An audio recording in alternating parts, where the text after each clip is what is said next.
안녕하세요. 오늘도 사연 살롱을 찾아주셔서 감사합니다. 서울에서 직장 생활을 하는 40대 남성이에요. 저는 일남 이녀 중 장남으로 무뚝뚝한 경상도 거제 출신의 아버지 밑에서 자랐죠. 저희 부모님은 중매로 만나셨어요. 맞선 당일 처음 만난 자리에서 어머니께 청혼을 하셨을 정도로 저희 아버지는 성격이 무지 급하세요. 게다가 필요한 말 외에는 거의 하지 않는 분이시고요. 그럼에도 불구하고 당신이 불편하고 싫은 부분은 누구보다 정확하고 강력하게 역정을 내시며 표현하는 분이기도 해요. 저는 그런 아버지가 어릴 때부터 무섭고 불편했어요. TV 속 다정한 아버지들과는 전혀 달랐으니까요. 그렇다고 왜 우리 아버지만 저럴까 고민할 필요는 없었어요. 제 주변 친구들 아버지도 다 저희 아버지와 비슷했으니까요. 그래서 자연스레 아버지에 대한 인식이 어릴 때부터 제 아버지와 같은 모습으로 각인됐던 것 같아요. 제 기억 속 어머니는 항상 아버지 눈치를 보시며 숨도 편하게 쉬지 못하셨어요. 게다가 저희 아버지는 먹는 데 집착이 강한 분이셔서 어머니는 늘 부엌을 벗어나지 못하셨죠. 늘 새 밥과 새 국, 새 반찬이 상에 올라야 수저를 드시는 분이셨거든요. 그 덕에 저와 동생은 먹는 건 남부럽지 않게 먹고 살 수 있었지만 어머니의 노고는 이루 말할 수 없을 정도였죠. 그게 얼마나 힘든 일인지를 저는 결혼 후에야 알 수 있었어요. 아버지는 조선소에서 근무하셨어요. 조선소는 아버지의 첫 직장이자 마지막 직장이 되었어요. 그곳에서 아버지는 정년을 맞으셨거든요. 결국 조선소가 평생 직장이었던 셈이죠. 저와 여동생은 서울에 있는 대학에 다니게 되면서 자연스럽게 본가에서 독립을 하게 되었어요. 이후엔 취업과 결혼을 하면서 거제도 본가에는 부모님 두 분만 살게 되었죠. 어머니는 우리 남매가 있는 서울로 와서 살고 싶어 하셨지만 아버지께서 남은 여생을 거제도에서 보내고 싶으시다고 고집을 부리셔서 어머니의 서울 상경은 수포로 돌아가 버렸어요. 아버지 고집은 그게 끝이 아니었어요. 저희 부부는 결혼 3년 차에 첫 아들을 낳았는데요. 요즘은 출산을 하면 되게 조리원에 가잖아요. 저희 부부도 당연히 조리원에 입소 예약을 했었죠. 그런데 이 사실을 안 아버지께서 절대 남의 손에 우리 집 장손을 맡길 수 없다며 조리원에 들어가는 걸 반대하셨어요. 그러시면서 어머니를 저희 집으로 보내 산후조리를 돕겠다고 하셨죠. 어머니와는 상의도 없이요. 당연히 와이프는 싫다고 했고 장모님도 요즘 같은 세상에 누가 시어머니한테 산후조리를 받냐며 펄쩍 뛰셨죠. 하지만 어쩌겠어요. 저희 아버지는 한번 정하면 목에 칼이 들어와도 바꾸시지 않는 양반인데. 결국 아버지의 결심이 떨어진 다음날 어머니는 저희 집으로 올라오셨고 한 달간 아내의 몸조리를 도와주셨어요. 솔직히 저로서는 비싼 조리원도 아끼고 어머니가 해주시는 밥까지 먹으니 완전 땡큐였죠. 하지만 어디까지나 그건 제 생각일 뿐이었어요. 와이프는 조금도 편해 보이지 않았거든요. 생각해보면 당연한 거죠. 누가 저한테 한 달 동안 장인어른한테 수발받으며 살라고 하면 좋겠어요? 말이 수발을 받는 거지 완전 고문당하는 거죠. 아내도 마찬가지 기분이었을 거예요. 그래서 저는 한 달 동안 야근도 않고 불필요한 회식 자리도 피하며 퇴근 후엔 집으로 바로 달려왔어요. 그렇게 한 달의 시간이 흘렀고 어머님은 거제도로 내려가셨죠. 그런데 이번엔 결혼한 여동생이 입덧이 유난스러워서 부모님께 도움을 청했고 결국 어머니는 2주 만에 다시 서울로 올라오셔야 했어요.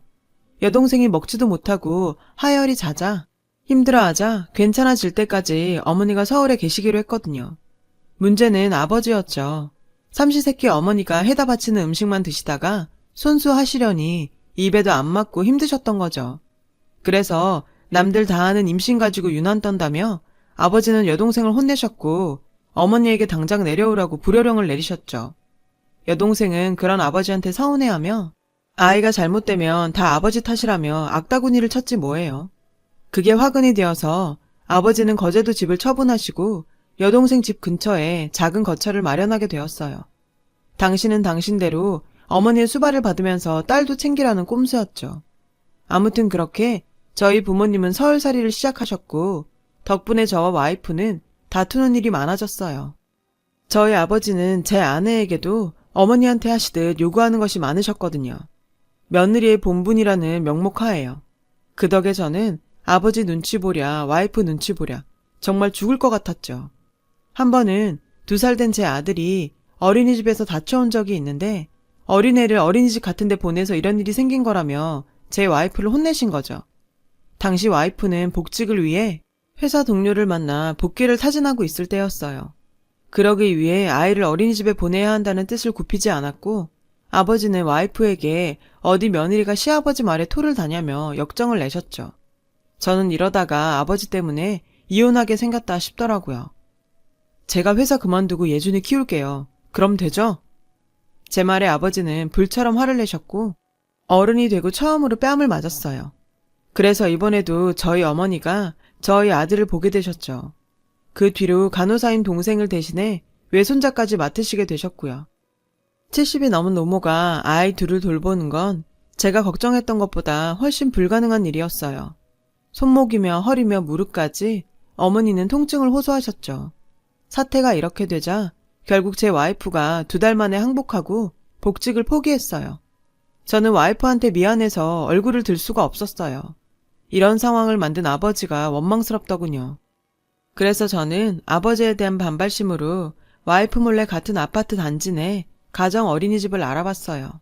다행히 한 자리가 있다고 해서 와이프야 상의도 없이 등록해버렸어요.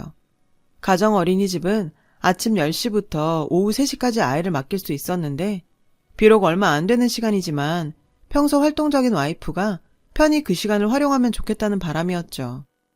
와이프는 제 결정을 반기면서도 걱정을 했어요. 저는 5시간 정도라 아버지한테 들킬 염려 없다고 와이프를 안심시켰죠. 그래도 혹시 몰라 어머니한테는 말씀을 드렸어요. 그런데 희한하게 이번엔 어머니가 제게 서운해하시는 게 아니겠어요? 여자란 나이와는 상관없이 참 어려운 존재라는 걸 뼈저리게 느끼는 순간이었어요. 어머니는 3교대 간호사로 근무하는 여동생네 애를 여전히 봐주고 계셨어요. 나중에 여동생한테 들으니 나는 꼬부랑 할머니가 돼서도 남편이 이래라 저래라 하는데 걔는 무슨 복에 내 아들을 만나 처리호강을 한다니? 내가 그걸 보고 앉아있으면 약이 올라서 폐가 다 아프다 라고 하셨다더군요. 도대체 저는 어느 장단에 맞춰야 하는 걸까요? 하나를 해결하면 또 다른 문제가 생기는 첩첩산중이 따로 없었죠. 애당초 결혼 같은 거 하지 말 걸 왜 했나 싶더라고요. 그렇게 속으로 되도 않는 후회를 했죠. 이런 제 고민을 알았는지 와이프가 문화센터에서 저희 어머니 또래분들이 많이 수강한다는 강좌 책자를 가지고 왔더라고요. 생각해보니 어머니는 서울에 오셔서 계속 손주만 봤으니 얼마나 심심하시고 외로우셨을까 싶은 마음이 들더라고요. 이번 기회에 어머니 기분도 풀어드릴 겸 저는 당장 부모님 댁으로 달려갔어요. 그리고 강좌 책자를 내밀었죠. 엄마, 여기서 하고 싶은 거 있으면 다 골라요. 엄마 시간 되면 내가 다 신청해 줄게. 어머, 이게 다 뭐냐? 어머니는 책자를 받아드셨어요. 집사람이 엄마가 애 보시느라 고생만 하신다고 문화생활 하시게 해드리래요. 어머니는 처음엔 이런데 쑥스러워서 못 갈 것 같다고 거절하셨지만 제가 우겨서 노래교실에 다니게 되셨어요. 처음엔 돈 아깝다고 자긴 시간도 없고 입고 갈 옷도 없다고 빼시다가 다행히도 수업이 재미있었는지 그 뒤로 어머니는 일주일 중에 노래교실 가는 날만을 손꼽아 기다리게 되셨죠. 제 주변의 2 여인이 소소하게 행복을 찾자 비로소 저에게도 평화가 찾아왔고 이 시간이 저는 오래 갈 거라 믿어 의심치 않았어요. 하지만 얼마 뒤 생각지도 않았던 문제들이 터지기 시작했어요. 여동생이 들쑥날쑥한 3교대 근무 때문에 어머니의 노래교실 수업이 있는 날 아이를 봐줄 사람을 찾지 못해 문제가 됐어요. 나 도와주라고 아빠까지 이사 왔는데 노래교실 가느라 손주도 못 봐준다고? 지금 왜 손주라고 차별하는 거야? 그 말에 저는 여동생을 혼냈어요. 오빠야말로 나 나쁜 사람 만들지 마. 괜히 문화센터 같은 데 등록해서 일이 이렇게 된 거잖아. 오빠도 책임이 있어. 여동생은 억지를 부렸고 그 모습을 본 와이프가 도저히 안 되겠는지 일주일에 한 번은 자기가 여동생 애를 봐주겠다고 해서 사건이 일단락 되었어요. 그때 전 여동생한테 배신감이 너무 커서 친동생이 아니면 정말 연을 끊어버리고 싶은 심정이었어요. 그렇게 한 고비를 넘기자 이번에는 어머니가 저에게 용돈을 매달 줬으면 좋겠다고 하시더군요. 노래교실에 다녀올 때마다 수업이 끝나면 모여서 식사도 하고 차도 마시는데 아무래도 아버지가 주는 생활비를 건드리는 게 쉽지 않으셨나 봐요. 저희 아버지는 결혼한 첫 달부터 어머니의 가계부를 검사하셨고 지금은 벌이가 없으시니 더욱 돈을 아끼라며 어머니에게 잔소리를 하시는 모양이었어요. 저는 어머니의 말을 듣고 용돈으로 쓰실 체크카드 하나를 만들어 드렸어요. 사실 저도 와이프한테 용돈을 받는 처지지만 아들 된 도리로 그 정도는 할 수 있다고 생각했거든요. 그런데 알고 보니 어머니 말씀은 모두 거짓말이었더라고요. 그걸 알게 된 건 3개월 후였어요. 와이프가 다음 분기 강의를 신청하러 문화센터에 갔다가 우연히 어머니와 한 남자분이 팔짱을 끼고 나가시는 것을 보게 된 거예요. 와이프 말로는 저희 어머니가 완전 다른 사람 같아서 처음엔 긴가민가 했을 정도였다고 하더군요. 저도 와이프한테 잘못 봤을 거라고 웃어 넘겼는데 와이프의 다음 말에 할 말을 잃고 말았어요. 나도 당연히 닮으신 분이구나 했어. 그런데 사람들이 그러더라고. 순희 씨는 처음엔 숫기도 없어서 노래할 때 소리도 못 내더니 지금은 남자친구까지 만들어서 다른 사람이 됐다고. 뭐? 남자친구? 제 귀에는 그 말밖에는 안 들어왔어요. 솔직히 나도 그 말이 걸려서 어머님을 쫓아갔는데 문화센터 지하식당에서 어떤 남자분이랑 다정하게 식사를 하고 계시더라고. 아내는 보고도 믿기지 않더라며 차마 어머니께 아는 체를 할 수가 없어서 그냥 돌아왔다더군요. 순간 두려웠어요. 마음 같아서는 당장 어머니를 찾아가 확인하고 싶었는데 와이프는 조금 두고 보자며 저를 말렸어요. 가서 다짜고짜 물어보면 어머니께서 맞다고 하시겠어? 괜히 일만 크게 만들지. 내가 조금 더 알아볼게. 그냥 친구 사이일 수도 있잖아. 다 늙어서 남자친구라니 그게 말이 돼? 나이가 뭔 상관이야. 마음 잘 통하면 친구할 수도 있지. 저는 와이프 말에 더 밀어붙일 수 없었어요. 부디 와이프 말대로 그냥 어쩌다 만난 사람이길 바랄 뿐이었어요. 그나마도 아버지가 아시면 사단이 날 일이었지만요. 얼마 뒤 와이프는 자기가 착각한 거였다며 미안하다고 말했어요. 그 남자분은 역술인이었고 어머니가 점을 보려고 따로 만난 자리였다고 하더라고요. 솔직히 저는 그 말에 영 믿음이 가지 않았지만 그냥 넘기게 되었어요. 그 뒤로 1년 뒤 여동생이 3교대 근무가 너무 힘들어 작은 병원으로 근무지를 옮기게 되었고 조카 아이도 동생이 근무하는 병원 근처 어린이집에 다니게 되었어요. 다행히 아버지는 외손자에게까지는 깐깐한 잣대를 들이대지 않으셨어요. 그렇게 저희 어머니는 육아로부터 완전히 자유를 찾게 되셨어요. 그런데 이번엔 아버지가 어머니에게 문화센터를 그만두라고 하시지 뭐예요. 이놈의 옆에 내가 밖으로 돌더니 툭 하면 얼굴에 뭘 찍어 바르질 않나. 지난번엔 옷을 사오질 않나. 생활비 쓸 돈 가지고 정신이 나간 거야? 생활비엔 손도 안 댔다고 했잖아요. 왜 내 말을 안 믿어요?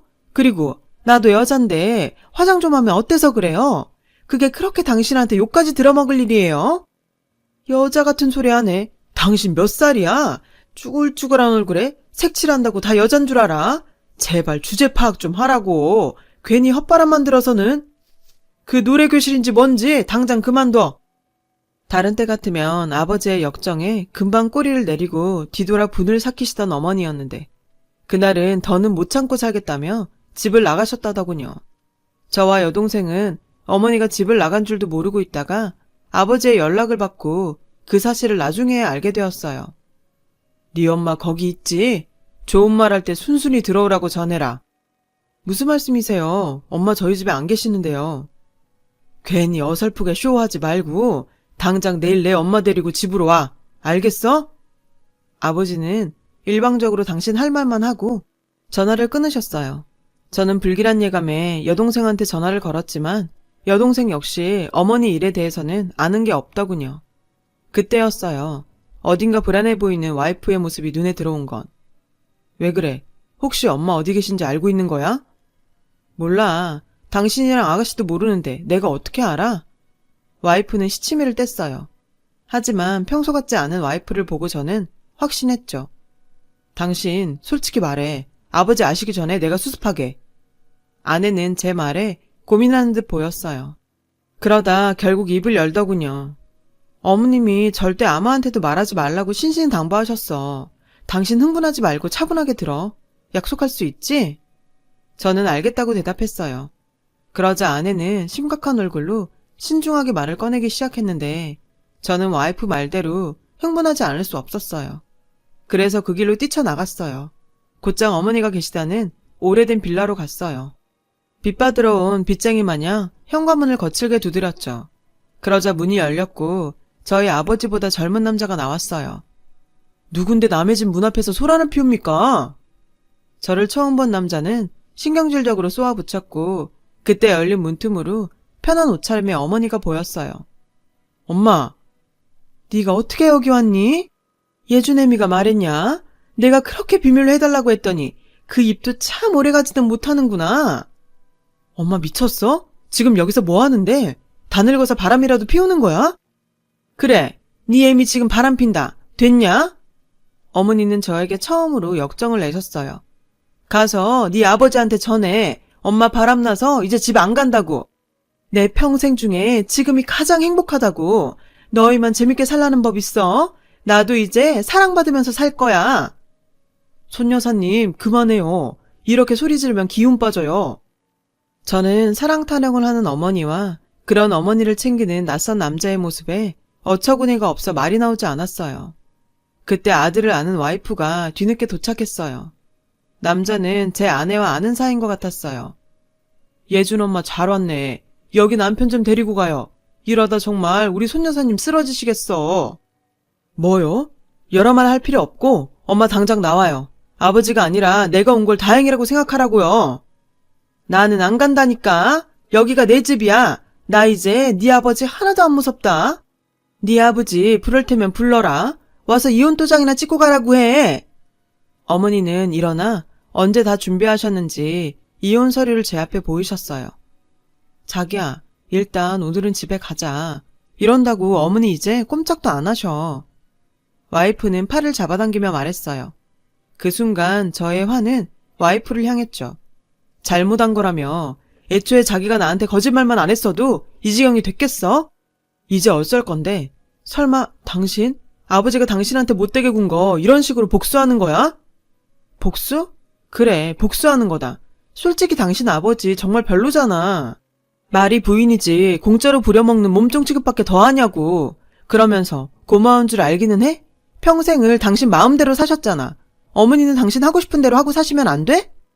당신 지금 그걸 말이라고 해? 왜 거짓말했냐고?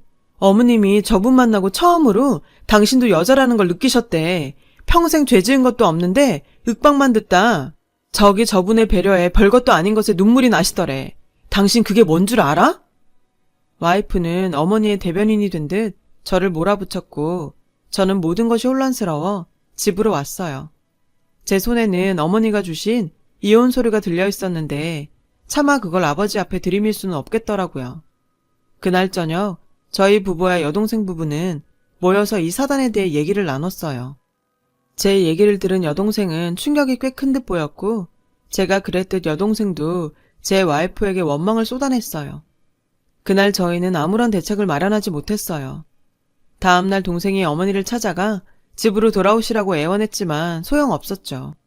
결국 더는 참지 못한 아버지의 추궁으로 모든 사실이 밝혀졌고 저는 아버지께 말씀드렸어요. 이렇게 된 거 어쩔 수 없어요. 그냥 아버지 업보라고 생각하시고 어머니가 원하시는 대로 해주세요. 제 말에 아버지는 이혼을 하라는 거냐며 저에게 리모컨을 던지셨어요.